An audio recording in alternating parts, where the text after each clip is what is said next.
You are listening to Lone Star Community Radio on 104.5 KCZW LP Conroe and 106.1 KCCC LP Conroe and worldwide on irlonestar.com.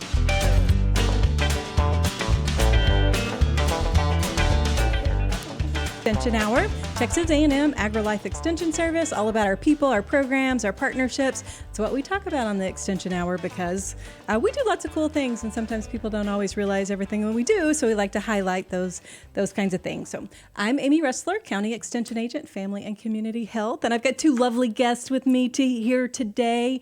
And I say guest, but I said we're people, programs, partners. So I consider you one of our people, Savannah, and then of course Michelle Mahalik is a legend in Montgomery County. She is our County Extension Agent for 4-H. And Michelle, you want to say hi and introduce yourself? I'm glad to be here. Michelle Mahalik. I'm the County Extension Agent for the 4-H program in Montgomery County. And I say a legend because you've been here for a while, right? 22 years. Yeah, so built a very illustrious career, and we're glad to have you on the show today. You stay really busy, and so it's often hard for you to get here. But so today we have Savannah Martin, and so Savannah's like, you're going to be a twofer because I know. Does that sound? Yes. So because we're going to talk about what you do in your work, but we're going to also talk a little bit about your background and how you got here, and we'll talk about the 4-H program because you were a 4-H member for quite some time, right? I was. Yes. My name is Savannah Martin. I work as a media and communication coordinator for the Dispute Resolution Center in Montgomery County. That's where I am now, but I have my roots here in Montgomery County, and I was in 4-H for 10 years and got to work with our lovely Miss Michelle right next to me for that time. So A couple of years before that, because I think you were a Clover kid for a while. Because you have an older sister, right? Yes, and you I kind have. of tagged along. got to do everything after them. So Yeah. tagging along. Yeah. All right. So let's jump right into it and talk about the Dispute Resolution Center. So for people who don't know what that is, tell us a little bit about it. Of course. So we are a nonprofit organization here in downtown Conroe. We're actually just across the street from the courthouse. Basically, what we do is we offer mediation services. So for anyone who doesn't know what mediation is, basically whenever you're in a conflict, and the most typical thing that people do is they file a lawsuit, or you're going to a court system to try and solve that. And while we definitely handle those types of cases, we also handle the cases where, say, you want to come up with a creative solution for that conflict, you can come to us. And mediation is basically a very informal kind of way to handle conflict, where we have a mediator who's basically a facilitator for a conversation to happen between the two parties that are in conflict, to kind of help them learn how to communicate together and kind of empower them to solve their conflicts on their own, actually. So this is like legal conflicts with legal ramifications, right? So if I get mad at Michelle, do you guys step in for personal kinds of things or only things with legal? So we have we call them 3 different types of mediation, or we do general, so that's civil mediation. So that is neighbor disputes, animal disputes, anything like that. Or if they're in the courts, they're just general or civil cases. We also do family disputes, so that could be divorce or anything like that. And we also do probate with wills and things like that. And then we also do CPS cases. Those are the different kind of cases that we can handle. Basically, if you have a conflict, most likely we'll be able to get you in to have a mediation. Okay, and just to clarify, you said CPS cases, so that's Child Protective Services, correct? Yes, it is. So those are usually children who've been taken out of their home, and then for whatever reason, you guys can work with them to get them either back in their home or a better or different home. Basically, the way that we work with that is we bring everyone who's involved in that case, and everyone involved in the case comes for a mediation to kind of try and work out a solution. So that's everyone who's involved in the situation. So in that, it's because it's not in court, it kind of allows for more creative solutions to be come up with. And also, it's a 4-hour block is what we give. So we give them time and space and comfort. We have a very large room that basically specifically CPS mediations take place in. We have, one of my favorite things is we really try and make our space a very comfortable area for people to be in, because we know it's very difficult when you're in conflict. So we have cookies, coffee, and all sorts of snacks and things just to kind of help make everyone feel at home while they're kind of going through a difficult situation. Right. So it's not just so cold and Yes, exactly. formal. So like you said, you Yes. try to have a really informal arrangement there. So Savannah, what brought you to this type of job? So let's talk a little bit more. So you're a communications and media director. Yes. So Yes. what does that mean? So that, I guess, means anything that is in regards to how you think of the Dispute Resolution Center is kind of what I'm in charge of, if that makes sense. So anything public relations, so anything you see online about us, our website, anything regarding that, or like being out in the community, that's kind of what I've been focusing on doing, if that makes sense. Sure. And how did you get into doing that? So do we want to go all the way back in time right now? So, well, let me ask Michelle Mahalik, what did you think Savannah would do when she grew up? And Something very impressive and something with people.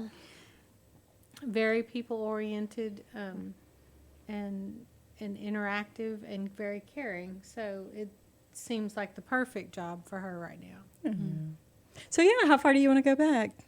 Back to Clover Kid days, or I don't remember those days. I do remember. there's probably stories though. Do you have like family Probably. stories where they say, Savannah, you remember when you did this or that? Well, I will tell you that one of the best things that my mom ever had me do and helped me do and encouraged me to do was record books. And so I still have all of those. We've kept all the records, which means I have all of the hours, because I was blessed to be able to do a lot of things through 4-H, and sometimes I kind of forget some of the things that I was able to do, and I look back now and I'm kind of taken aback at, wow, I was able to do so many different things through 4-H. So. And Michelle, you have no use for record books, right? I'm being sarcastic. Michelle, sometimes we call her the record book queen. She really is a great advocate for record books and the value that they provide. So I do have a very strong passion for 4-H record books. Not something that I loved doing as a 4-H'er, and I know that Savannah and Sierra both had lots of fun getting theirs done. But the value of learning how to keep those records, attempting to have a competitive record book so that every year you're compared to your peers and you have the opportunity to see where you stand. So that when it gets to be your senior year, you have a good idea and you've had time to add in the leadership, look for more community service opportunities, look at project activities that increase that competitive ability. But not only does it make a competitive record book, but every scholarship application that I have seen asks for your community service hours and activities, your leadership activities, and your extracurricular activities. And that's what our record book keeps up with. And I think Savannah can give a true testament as to where that helps with the scholarship funds. it like literally pays off to do a Yes. record book, right? In Most terms of getting a definitely. scholarship. So it paid off for me in several different ways. I was blessed to be able to, because I'd started on my record books kind of very young, I won first place at state twice, which that meant I got to go on. So if you win, in Texas at least, if you win first place at the state level in your category, you have the opportunity to go on a trip to Washington, D.C. And so I was blessed to be able to take that opportunity, and I got to go to Washington, D.C. You do all kinds of things. You tour all of the national monuments, everything like that. You get to go and meet leaders in the government, and it was just, those trips are just some of the precious memories that I have. And beyond that, my senior year, because of my record books, I was blessed to be able to receive scholarships. One of the scholarships I received was an HLSR scholarships, and Houston Livestock Show and Rodeo. Yes. Thank you for explaining that. And through those scholarships, and because I'd kept track of all of that work, I was incredibly blessed and was able to use all those scholarships to pay for my college. My parents actually never had to pay for anything when it came to college because I'd been able to learn so much and do so much throughout 4-H. I was blessed to get those scholarships that helped so much incredibly. And now I get to say that I don't have debt when it comes to college. And that is Awesome. such a it's a big relief to be able to walk out of, something that's supposed to be so helpful and growth for you personally, and then you walk out, and if you have so much debt, it can be very hard to kind of feel like you can ever overcome that, if that makes sense. So Sure. that's been a huge blessing to me. I can vouch for the debt load, but that's a Yeah. whole other story. course. So, Michelle, I know one of the things that you focused on is the economic impact of scholarships throughout like Montgomery County in particular. So do you recall figures off the top of your head of? Last year, we had 4 students get $40,000 through the Texas 4-H Foundation Opportunity Scholarship. And the year before that, it was $45,500. And that's been about the average over the last 6 or 7 years. So the scholarships that are available are up to like $10,000 to $15,000, right? 20. The Houston Livestock Show and Rodeo Scholarship is now at $20,000. And then there's some smaller ones, 100, 150, 250, 500. And the skill of writing that scholarship application and the benefit of having your record book done is the ability to write any scholarship application. And so that's the skill that Savannah took on and continued through college looking for scholarship opportunities and continued writing scholarship applications far after she graduated from high school and not just her senior year.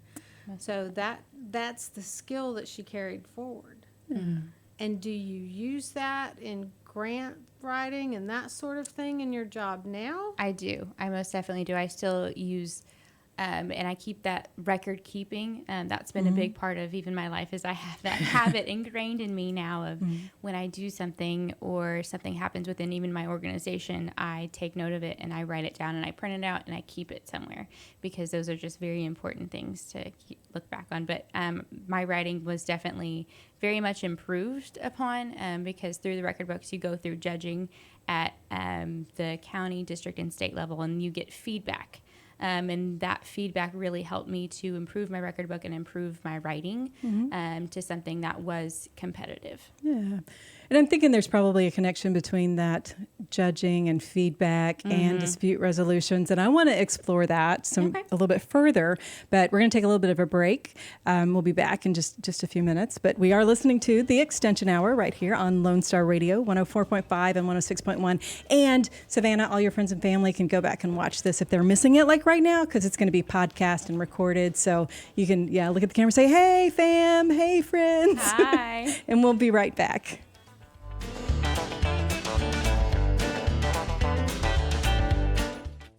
Family and community health programs provide science-based education designed to improve the overall health and wellness of individuals, families, and communities. Developed by experts and delivered locally, topics include child and adult health, nutrition, child care, financial management, passenger and community safety, and building strong families, all encouraging lifelong health and well-being for every person, every family, and every community. We are Texas A&M AgriLife Extension, helping Texans make their lives better.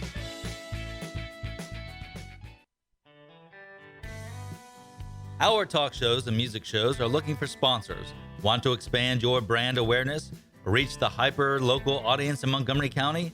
The Lone Star Community Radio sponsorships accomplish this. Want to see our stats and rates? Check out irlonestar.com/sponsor for more information. Or call in and leave us a message at 936-647-3776 with your question. Get seen on TV or YouTube and heard on our podcast, FM, and internet radio. Sponsor your local radio station with Lone Star Community Radio.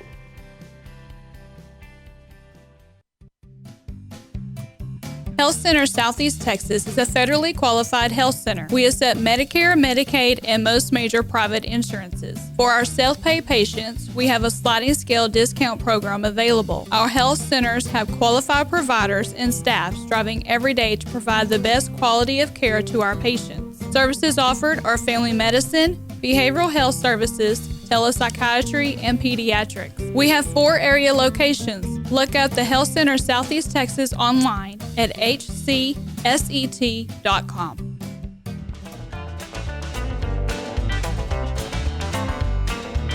And welcome back. This is the Extension Hour.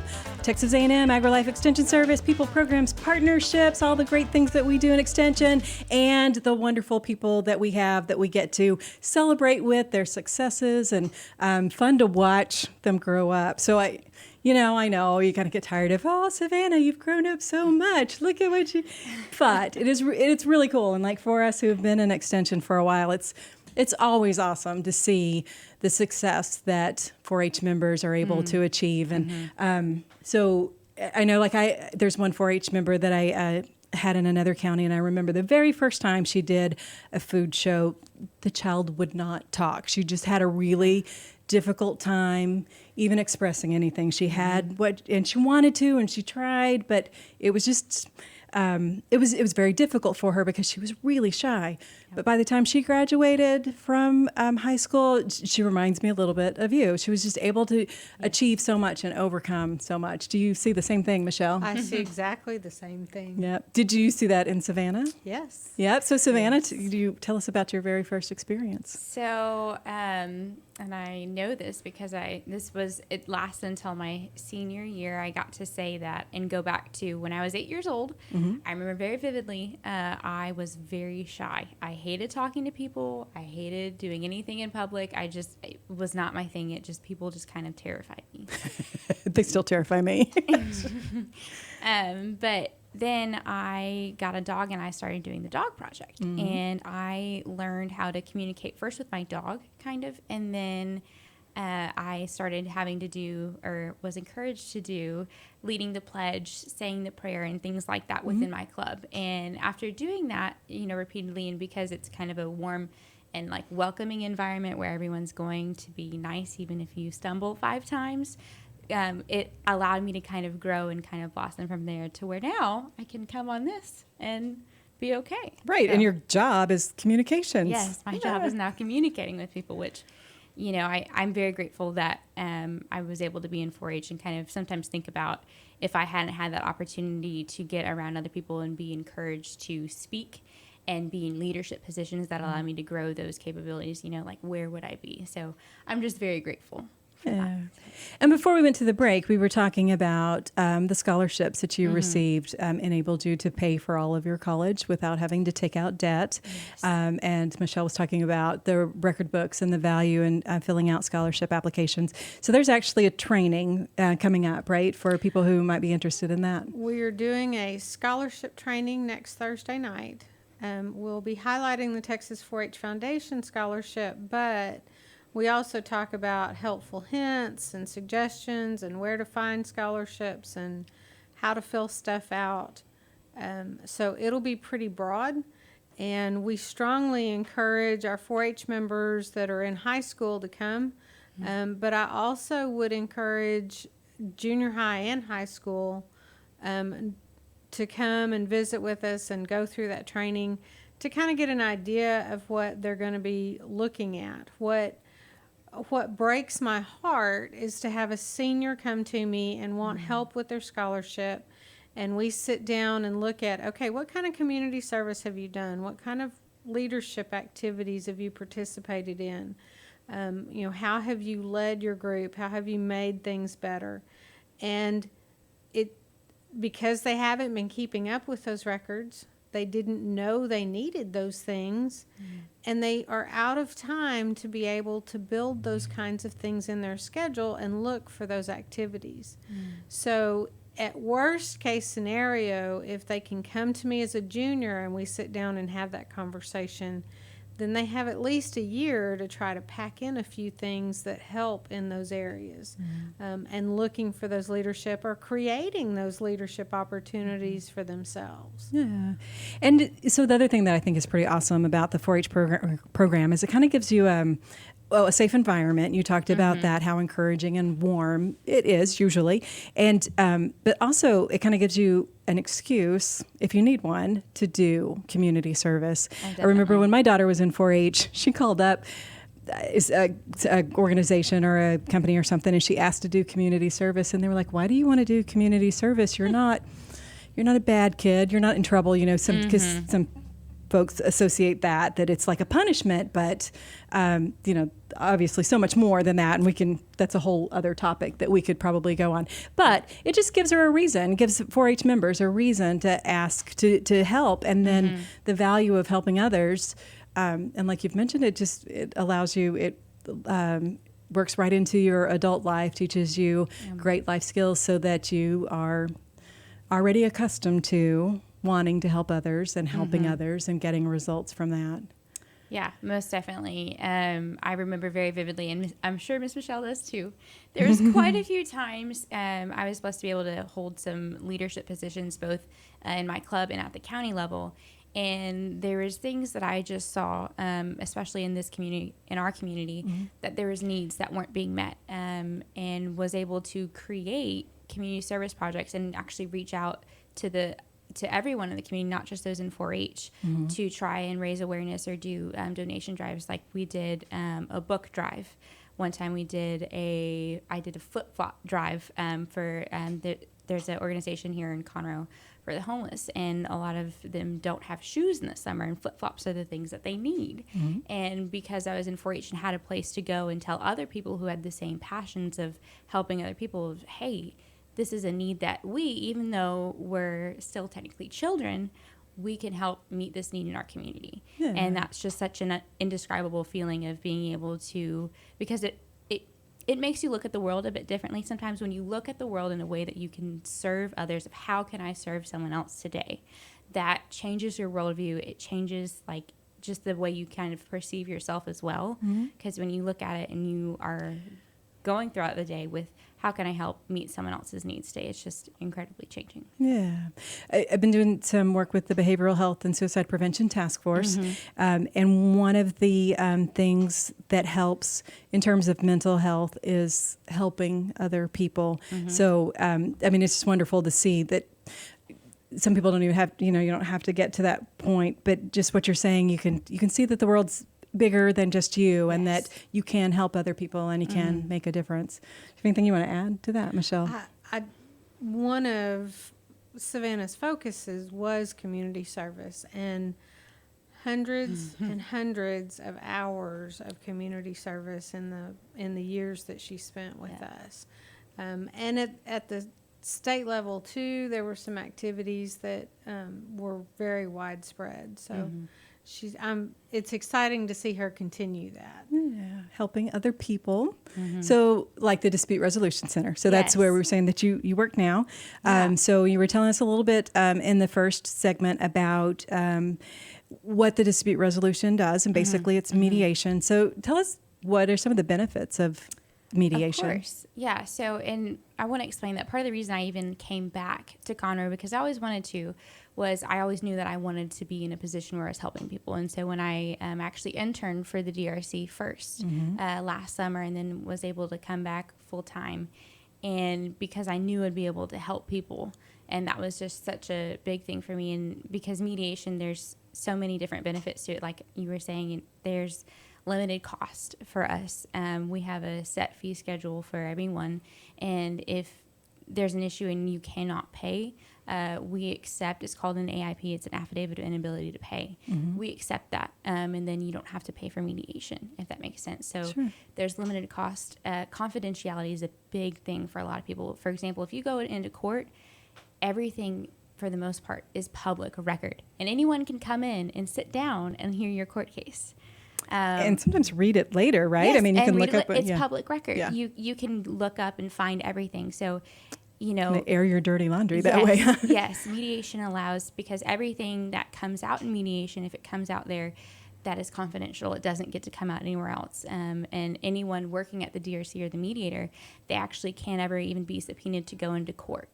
So whatever happens in the mediation, there's a few exceptions, of course, but whatever happens, that mediation, the offers and things that come out, you're offered a sense of confidentiality of this is between you and the other person, and you're trying to work things out together. The only things that come out of that are if you reach an agreement, it's called a mediated settlement agreement, and that is signed by both parties, and that's a legally binding contract, truthfully. And then the only other thing is it's called a mediation results report, which that's given to the court if it is in a court case. And that just says how long you were there and whether you came to an agreement or not, if that makes sense. So, and also the thing is we're typically able to schedule very quickly compared to court cases take a very long time. Right. I don't have the statistics, but if anyone's been in that situation before, it can take a lot of time to go through that whole process. Yeah. And so you mentioned a little bit about cost, and there Yes. are the ability to cost adjustments, but tell us a little bit more about how much it usually costs. Of course. So for family and general cases, which you talked about earlier, that is $125 per party. If it's a JP case, meaning it's a small claims case, that's $25 So per JP, party. like Justice of the Peace, Justice of the something that Peace. would have normally gone to a Justice of the Peace. Yes. Okay. So most of the Justice of the Peaces in the area send a lot of their cases over to us, and we try to set that mediation within 60 days, and if not, it goes back to court. But we also have mediators go out directly to some of the courts, the JP courts within the county, and they mediate on site. And if they mediate on site, that's actually a free service that we offer. So that's a really cool thing that we do. Yeah, I love that we do that. And then our CPS cases, those are always free. Okay. Yeah. Wow. So you guys do really some amazing things. And we want to talk a little bit more about some of the, because we've just started on some of the things that the Dispute Resolution Yes. Center does. And then also want to learn more about you and your 4-H Of course. Yeah. experience and kind of how that, we talked a little bit about the life skills that you've developed, but that there's more there too. So we're going to take another little break, but we'll be back, and we're listening to the Lone Star Radio, and this is the Extension Hour, Texas A&M AgriLife Extension Service, and we'll be right back after this.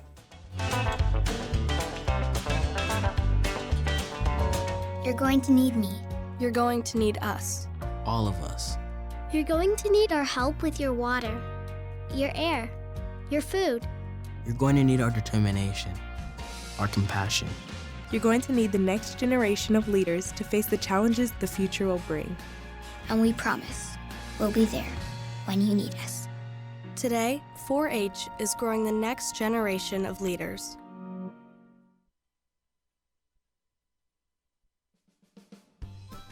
Our talk shows and music shows are looking for sponsors. Want to expand your brand awareness? Reach the hyper-local audience in Montgomery County? Lone Star Community Radio sponsorships accomplish this. Want to see our stats and rates? Check out ourlonestar.com/sponsor for more information. Or call in and leave us a message at 936-647-3776 with your questions. Get seen on TV, YouTube, and heard on our podcast, FM, and internet radio. Support your local radio station with Lone Star Community Radio.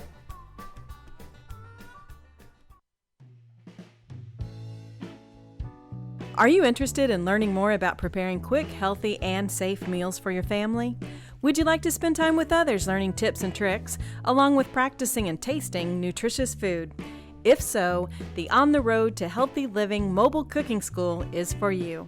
Call Amy Ressler at Texas A&M AgriLife Extension Service at 936-539-7825 to find a class near you or volunteer to host a class. Hispanic Chamber Connections with Dr. Carlos Sanchez, President of the Woodlands Conroe Hispanic Chamber of Commerce, featuring event announcements, member highlights, and more. Tuesdays at 1 p.m., broadcasting from the heart of Conroe, Texas on irlonestar.com and Conroe's FM 104.5, 106.1. And welcome back to the Extension Hour. I'm Amy Ressler, County Extension Agent, Family Community Health. I have Michelle Mahalik with me. She's County Extension Agent for 4-H. And I have Savannah Martin, who is a former 4-H member and the Communication Director for Dispute Resolution Center. Did I just give you a promotion? What is your title? I'm a coordinator. A but coordinator. I'll take director. Coordinator. You direct the things that you do every day. So, okay. It works. All right. So this is the Extension Hour. We talk all about the things. So we mentioned some of the trainings that are coming up with 4-H. I also want to mention that we have in the Agriculture Department, there is a CEU training. So continuing education units, people who have like pesticide applicator license, they have to maintain that license lessons by continuing education. And so there's a few opportunities throughout the year for folks to get those hours that they need, but there's one more coming up. So your last chance for 2019, December 12th, 2019, and that will be at our office at 9020 Airport Road. It'll start about 7:30. It goes through the day. They do a testing at the end. And this one is this the one to, like, if your license is lapsed, to renew? Do you know? I'm looking at you like you know. No. Brandon's probably saying, I told you that. But yeah, either way, if you need CEUs, if this one doesn't work, there's other opportunities. So you can definitely call us at the extension office. And we have a few different numbers that we spout out. So the one that I usually give people is different than the one that Michelle usually gives people, but it all goes to the same line. So 936-539-7825 is one way. So if you've got questions about CEUs, you've got questions about 4-H, questions about why is my plant dying? Questions about why did my pickles turn blue when I canned them? All those kind of questions. We've got answers, and if we don't have them, we can usually find them. But speaking of trainings and questions, another thing that the Dispute Resolution Center does is trainings. Yes, we do. So because all of our mediators are volunteers, and we offer general mediation training, family training, and the CPS training, as well as arbitration training, and we do bilingual training as well, because that's another service that we offer, is we do mediations in Spanish as well.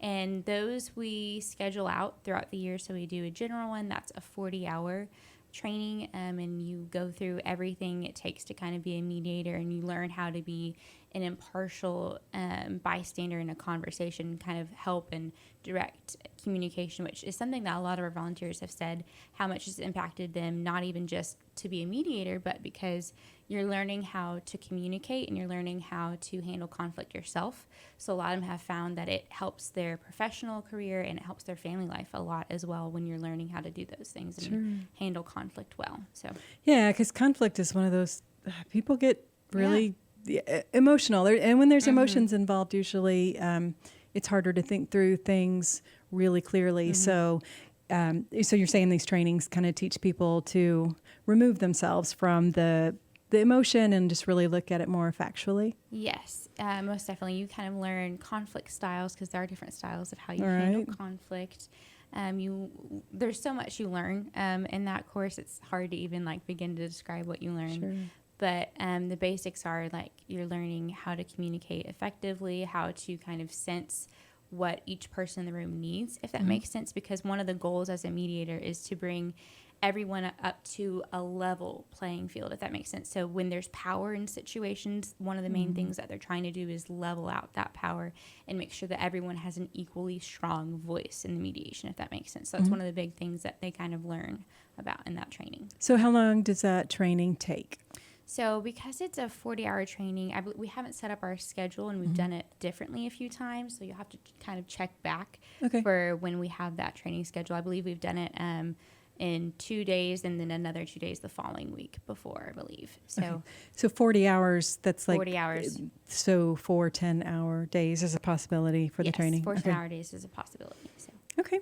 And then, so those are just offered whenever you can get them into the schedule? Yes. So we typically do at least one general training and a family training a year, and then we do CPS training based off of how many people are interested in doing that training, because you're dealing with, in CPS mediations, there's typically a very big room and a lot of people involved.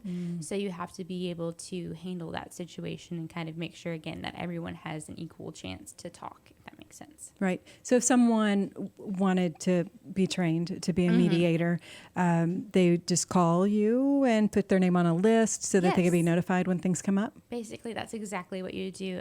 You could call our number, which is 936-760-6914, and then you'll want to talk to Amber, who is our volunteer coordinator. And if you hit basically any of the numbers, we will direct you to Amber, and she'll put your name on a list. And then say you have your credentials and you are a credentialed mediator and you want to volunteer with us, you can also do that by you would contact the same person. Her name is Amber, and we have paperwork to fill out, and then you just have to have your certificates from a mediation training course. Then you can come and volunteer with us. Okay, and so does it cost to participate in this training? Yes, it does. And that comes out with all the information about when the training is going to be, if that makes sense. Okay.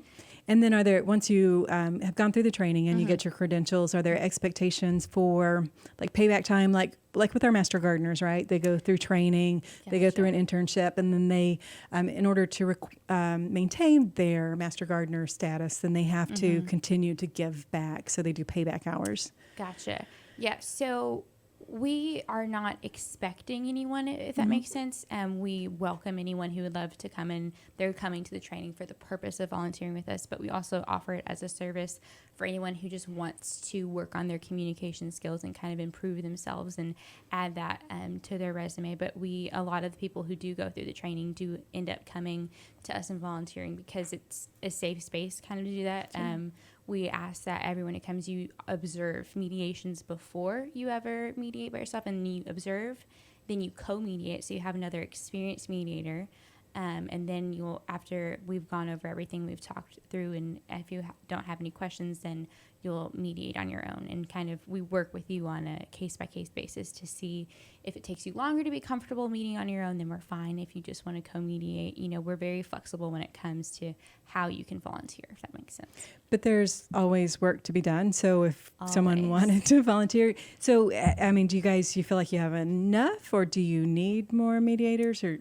We're always looking for more mediators. We welcome everyone in the community to come. And if mediation isn't your thing and you don't even want to do the training, we have other positions open so that you can do. So right now, I know we have someone volunteering right now. We're working on a lending library, actually, on all these books about conflict. And so we're having someone right now, and he's volunteering and helping us kind of organize that and catalog that in a way that makes sense for everyone. You could be a development assistant, a special events assistant. There's all different kinds of things that you can volunteer with us as. Right. Oh, great. Yeah. So tell me that number again if you're interested in volunteering or mediation training. Of course. It's 936-760-6914. Okay. And so we talked a little bit about 4-H and volunteering, community service with 4-H. So at the Dispute Resolution Center, is there anything for young people to do? So if you're going to come to our actual center, because there's such sensitive information that goes on there, that's more of a confidential area. So I would believe that everyone probably has to be 18 above. Okay. However, we do have some other things that we can probably have some kids come out and do. We do a bookmark art contest every year. This past year was our 6th annual year to do it. We ask kindergartners through 8th graders throughout the entire county to create a bookmark based on either anti-bullying or conflict resolution. And they submit that. We got over, I think it was 2,033 entries this year. And we're super excited. And each grade level gets a place of first through honorable mention. Okay. And that they received a cash prize and a ribbon. And then we also donated around 60 books to all the schools that participated with that were based on anti-bullying and something like that. And the books were specifically chosen with help from the Montgomery County Memorial Library System to help make sure that these books were representing everything that we wanted the contest to be about. Okay, so if someone wanted to participate in the bookmark contest, how do they do that? So we actually just finished it for this year. So it goes on through, we start advertising, talking about it basically around August. It starts in September, and the entries are due by the end of September. So this is all for 2020. Everything is done in September, and then we do the judging and the award ceremony in October. Okay. So to get involved, all the information is on our website. We also reach out to all the teachers who participated in the past and throughout the county and try to let them know about this contest. Right. And so for if some reason a school or a teacher is not participating, but there's a family who wants to participate, they can do that on their own? Yeah, of course. We welcome homeschoolers, private and public school. Anyone can participate in the contest. Perfect. So, yeah. So it sounds like you guys depend a lot on volunteers. Most definitely. As we do, and Extension, right? So, Michelle, you want to give a shout out to 4-H volunteers? We have lots of needs in the county. I encourage 4-H parents to step up and enroll as 4-H volunteers. I often tell them, I don't care if you know which end to feed or which end to scoop, as long as you're excited enough to want to find the resources to help. It's animals, not kids, That's right? Animals. So just want to clarify. To find the resources that would help train the kids and yourself. You're learning along with them. And whether that's cake decorating or 4-H dog project or, science night, any of those kinds of things, we could use excited parents to help us get those resources pulled together and provide those trainings. There's just 2 of us in the office, and there's 922 4-H members right now.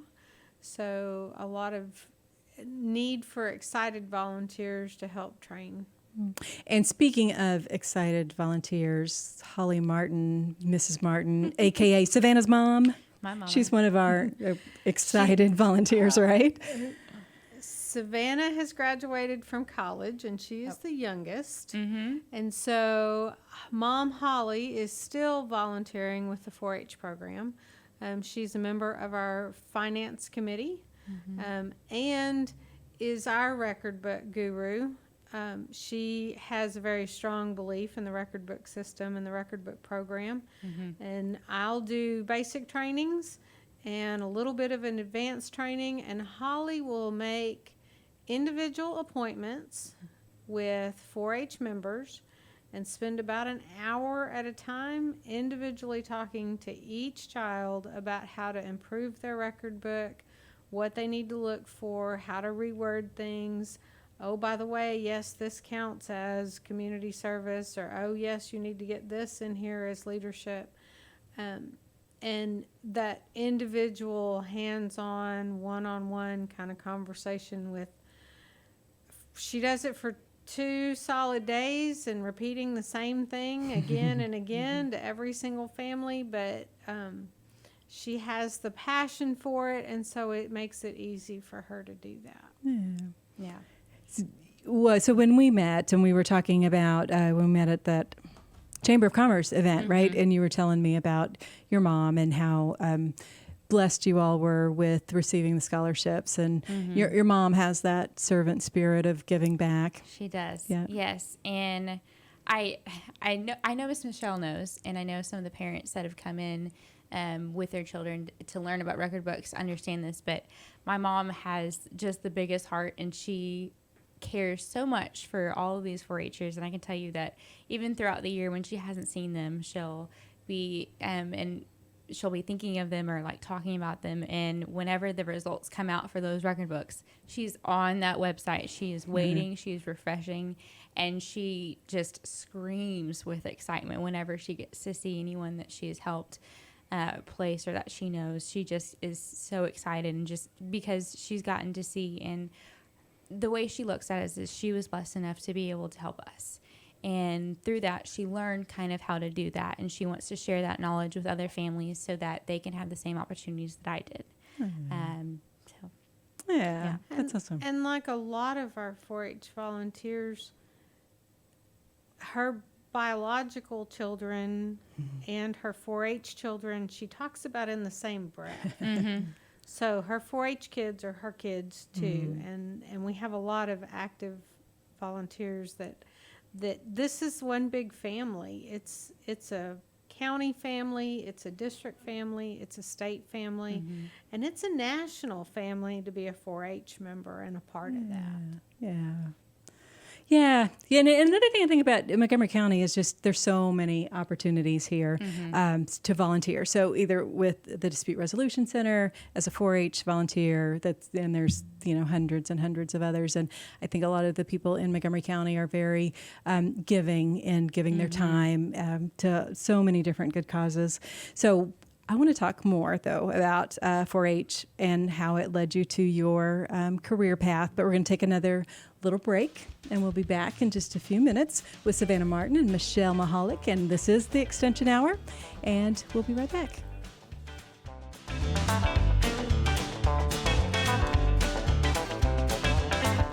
Texas A&M AgriLife Extension Service is all about extending knowledge and providing solutions. We do that by using science-based information to create high quality and relevant education for the people of Texas. More importantly, this outstanding education is delivered locally, right here in our county. We encourage lasting and effective change that helps our communities and our county thrive. We are Texas A&M AgriLife Extension, helping Texans make their lives better. Lone Star Community Radio is looking for those who are interested in hosting their own talk show. With monthly and weekly slots available on Conroe's FM 104.5, 106.1, and on irlonestar.com.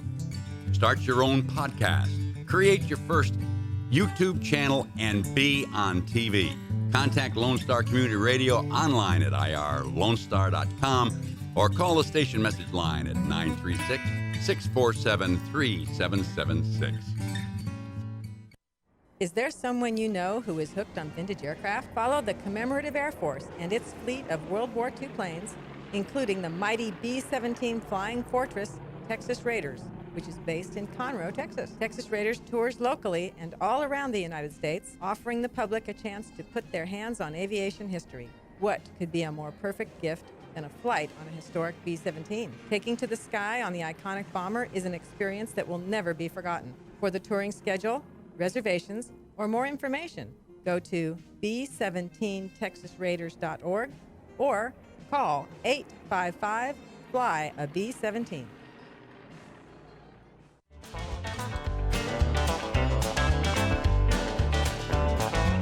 And welcome back to the Extension Hour. We're talking with Savannah Martin and Michelle Mahalik. We talk about all kinds of things with Extension. We talked about the bookmark contest that just completed. So the bookmarks haven't actually been printed, but they will be printed, and then you distribute them several ways. Because I know we have gotten some that we have also used, and we've passed on to those who have been participating in our Families Reading Every Day project. So like last year, our kids that were participating in Families Reading Every Day at the local Head Starts. So the federally funded Head Starts, there's 2 of them and an early Head Start. We gave them all those bookmarks. So they got those. Kind of go along with the books that they're reading. So they have their own bookmark to put into the book. So, lots of really positive messages there. They're reading with their families. They're strengthening family relationships. They're developing their literacy skills, because we've been talking about leadership.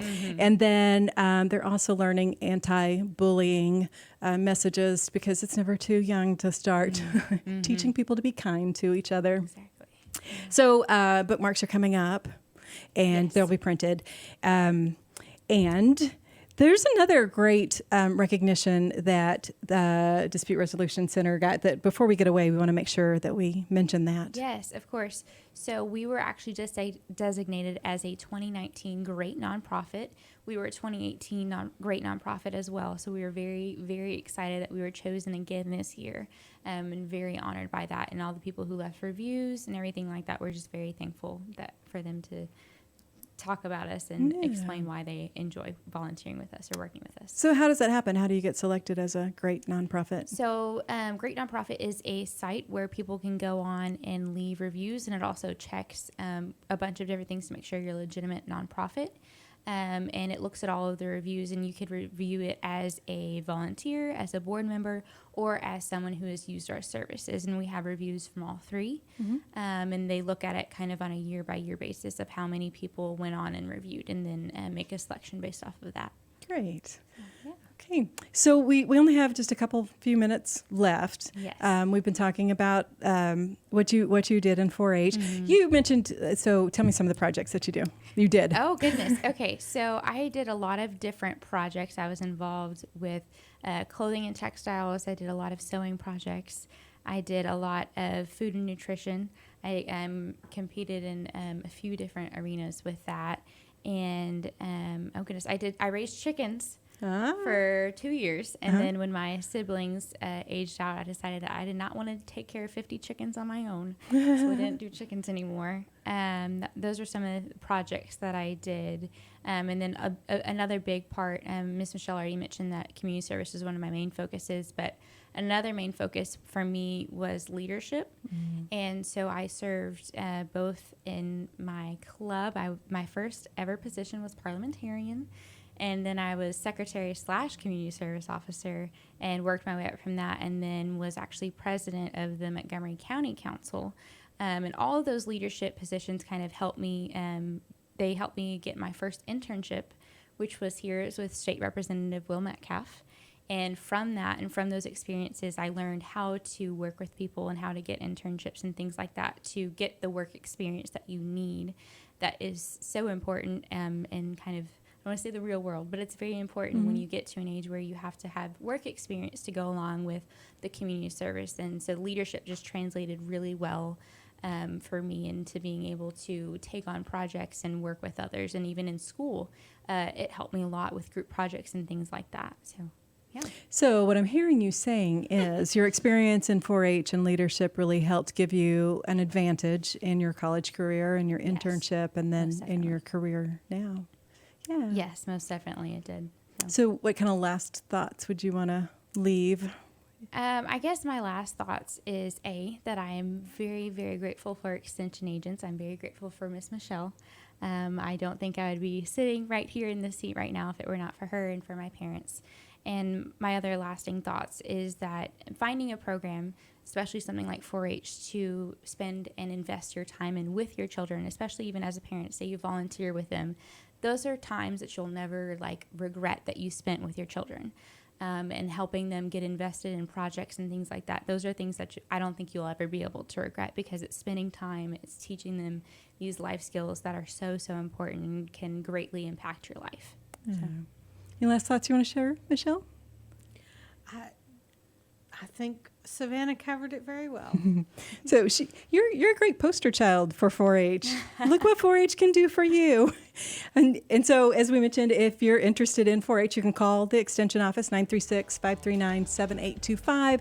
You can also go online, Texas 4-H, and check out all kinds of information there. Just, if you kind of want to get a feel for what you'd like to do. Oh, goodness. Okay, so we're out of time. And I feel like we probably could have talked a lot more about things with you. But thank you so much, Savannah, for being here. And Dispute Resolution Center is lucky to have you. Montgomery 4-H is lucky that you were a member. And we just really appreciate you. All right, so we'll be back soon. I don't know about next week because the holidays are coming up. But you can go back and listen on podcasts, Google Play, Apple Play, all those, anyway, and YouTube, and on Facebook, all those kinds of things, and on the radio's web page as well. All right, so thanks for listening. We'll be back.